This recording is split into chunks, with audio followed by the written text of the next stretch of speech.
পৃথিবীতে এমন কিছু জায়গা আছে যেগুলো সম্পর্কে হাজারো রহস্য ছড়িয়ে আছে, কিন্তু কিছু কিছু রহস্য এতটাই অদ্ভুত যে বিজ্ঞানীরা আজও তার ব্যাখ্যা দিতে পারেনি।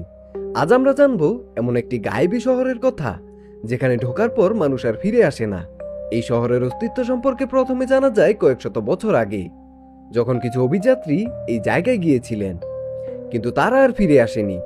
স্থানীয়রা বিশ্বাস করেন এটি কোনো সাধারণ স্থান নয়, বরং এখানে ভৌতিক শক্তি বা অন্য কোনো অজানা শক্তির কাজ করে। কেউ কেউ বলেন এটি হয়তো টাইম লুপ বা অন্য কোনো মাত্রার প্রবেশদ্বার, যেখানে ঢুকে গেলে মানুষ অন্য জগতে চলে যায়।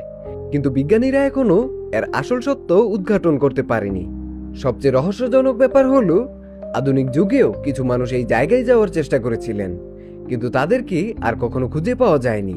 কিছু গবেষক বলেছেন এটি হয়তো গবেষণার জন্য লুকিয়ে রাখা কোনো গোপন এলাকা, যেখানে বিশেষ কিছু পরীক্ষা চালানো হয়। আবার অনেকে মনে করেন এটি কোনো অভিশপ্ত শহর, যেখানে অতীতে ভয়ঙ্কর কিছু ঘটেছিল। কিছু রহস্য উন্মোচন করা সম্ভব হলেও অনেক কিছুই আজও ধোঁয়াশায় ঘেরা।